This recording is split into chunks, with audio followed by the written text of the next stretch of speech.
in the evening shadow, piping steadily.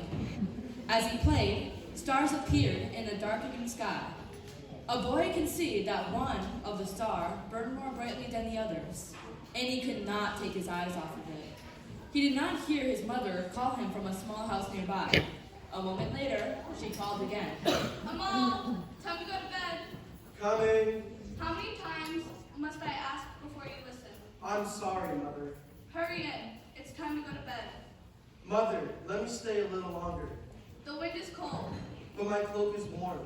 The night is dark. But the sky is light. The time is late. But the moon hasn't risen yet. Let me stay a little longer. There won't be a moon tonight. But there will be a weeping child very soon if he doesn't hurry up and listen to his mother. Oh, very well.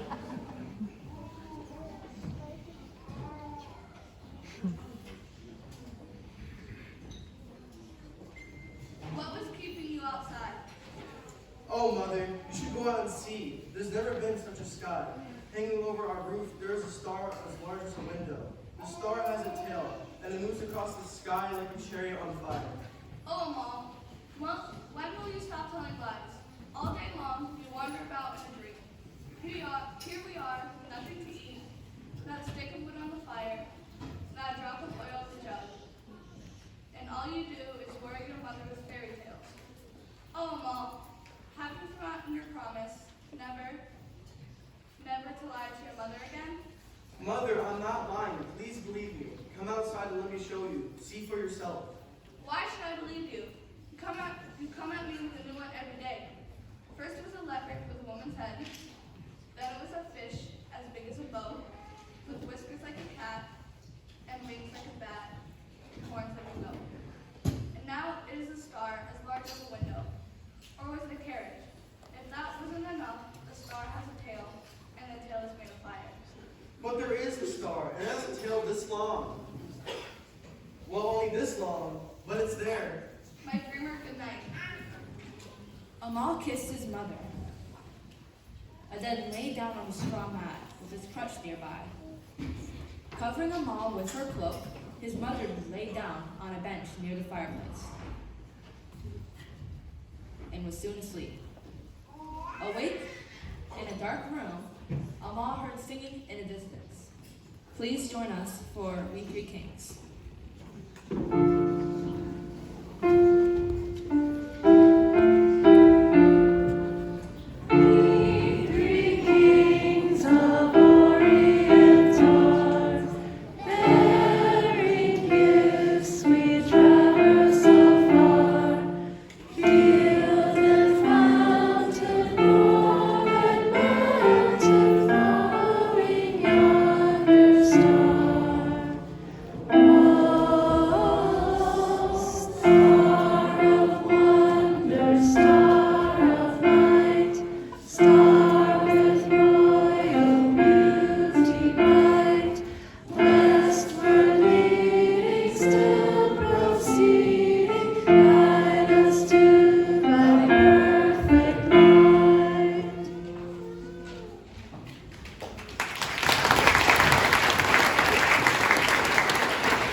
Amal looked out his window and watched as a magnificent caravan approached his house. 3 stately camels carrying 3 richly dressed men moved past Amal and then came to a stop. There was a knock at the door. Amal, go and see who's knocking at the door. Yes, Mother. Amal hobbled to the door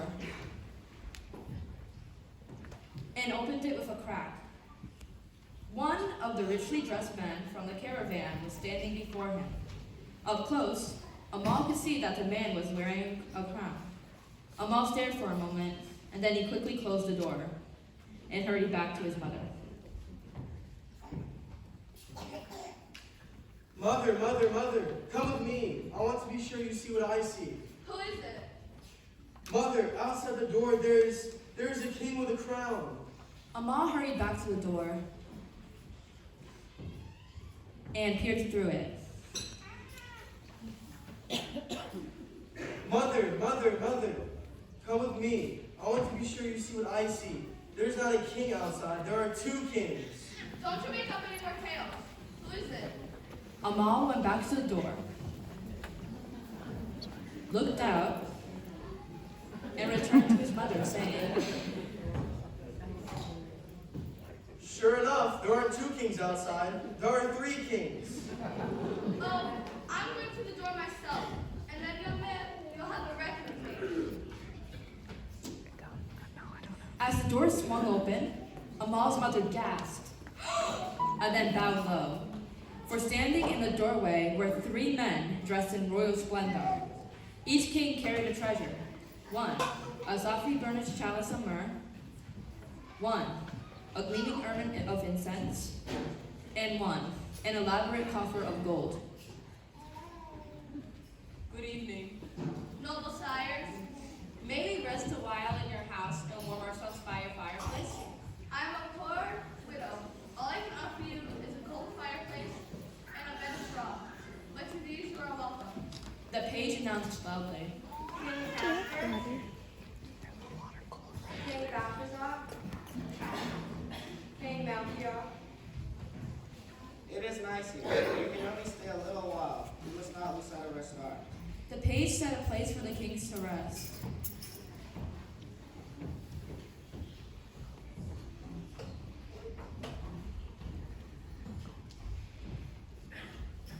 Among it was the king's riches. His mother moved toward the gleaming coffer of gold, and the rich chalices of myrrh, and the incense spread out before the kings. All these beautiful things and all that gold. These are gifts to the child. The child? Which child? We don't know, but the star will guide us to him. Please join us to sing What Child Is This?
Perhaps I know this child.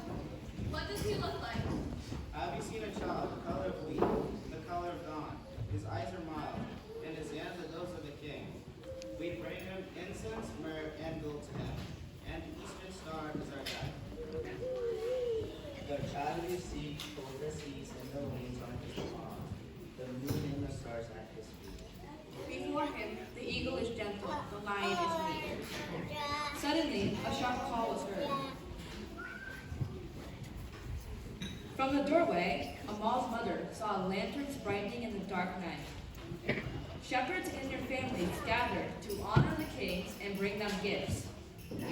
As the shepherds approached Amal's house, they greeted each other loudly. Oh, look, look. They were so overcome by the splendor of the kings, they felt afraid to enter. Come in, come in. Don't be bashful.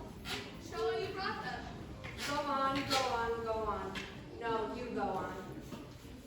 From the center of the group, one shepherd approached the kings. They bowed low and set a tray before them. Olives and king's heads, apples and raisins, nutmeg and myrtle, persimmons and chestnuts. This is all the shepherd can offer you. Thank you. Thank you. Thank you so kindly. A second shepherd approached from the kings, and after bowing, set another tray before them. Citrons and lemons, musk and pomegranate, goat cheese and walnuts, figs and cucumbers. This is all the shepherd can offer you. Thank you. Thank you. Thank you so kindly. A third shepherd approached the kings and presented his gifts. Hazelnut and chamomile, laurel and cinnamon, thyme, mint, and garlic. This is all we shepherds can offer you. Thank you. Thank you. Thank you so kindly. Thank you, good friends, for your gifts. But now we must bid you good night. We have little time for sleep and a long journey.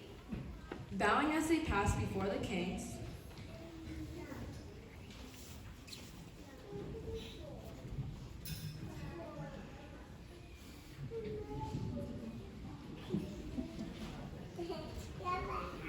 the shepherds left Amal's house, singing as they went.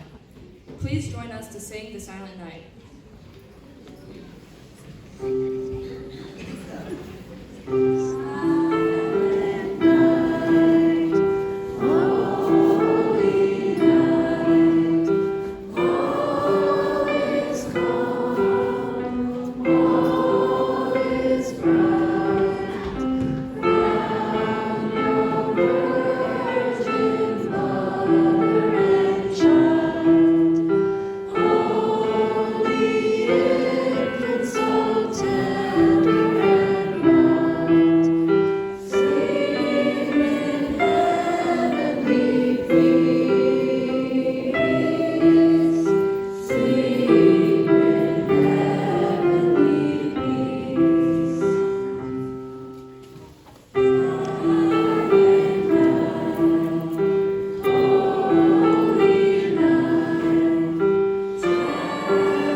The shepherds' voices became faint in the night air. In the house, everyone settled themselves to sleep near the fireplace. Soon, nearly everyone was asleep. Only Amal's mother was awake, sitting stiffly on her pallet, staring at the treasure. All that gold. I wonder if rich people know what to do with their gold. Oh, what I could do for my child with that gold. Why should it all go to a child they don't even know? They are asleep. Do I dare? If I take some, they'll never miss it. She creeps even closer to the riches, stretching herself towards the gold, murmuring, For my child, for my child, for my child. In an instant, the page was awake. Thief, thief. Amal's mother stood in the center of the room, her hands full with gold and jewels. What is it? She's stolen the gold. Oh, woman, you may keep the gold. The child conceived does not need our gold. He will build a kingdom on love alone. His hands will not hold a scepter. His head will not wear a crown. His might will not be built by your toil. Let us leave, my friends. Amal's mother rushed towards the kings and knelt before them, spilling all the gold she had taken onto the floor. Oh no, wait, take your gold. I waited all my life for such a king. If I weren't so poor, I would send a gift of my own to such a child. Mother, let me send him my crutch. Who knows? He may need one, and this I made myself. Amal offers his crutch to the kings. But you can't. Amal, with his crutch still raised, took a step forward. A hush fell over the room. Everyone watched as a miracle began. Holding his crutch in his outstretched hands, Amal took another step. Breaking the silence, Amal whispered, I walk, Mother. Mother, I walk. He walks. He walks. Amal advanced steadily towards the kings, holding his crutch before him as he placed it in Casper's hands. The king spoke. It is a sign from the Holy Child. We must give praise to the newborn king. Amal walked to the center of the room. At first, his steps were slow, but soon he moved faster. Look, Mother, I can dance. I can jump. And I can run. Surely you could dance, you could jump, you could run. Please, my darling, be careful now. You must not hurt yourself. Oh, good woman, you must not be afraid, for he is loved by the Son of God. Oh, blessed child, may we touch you. Amal nods yes. The three kings passed before Amal and laid their hands on his head.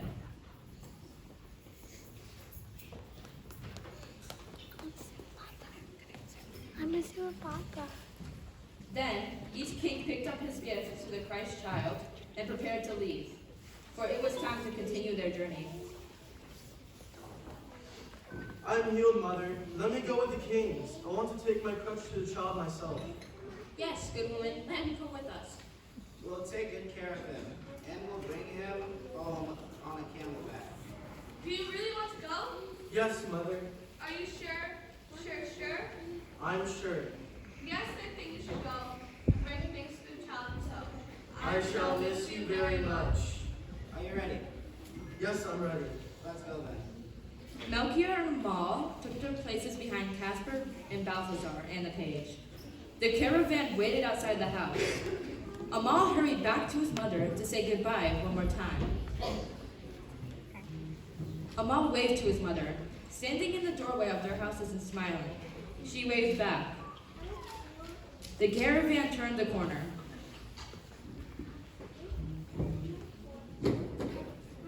Amal could no longer see his mother or his house. Leaning against Casper, he brought out his shepherd's pipe and began to play. He piped all the songs he knew.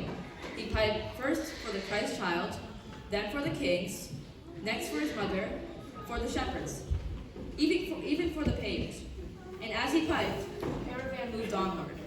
Please join us to sing Hark the Herald Angels Sing.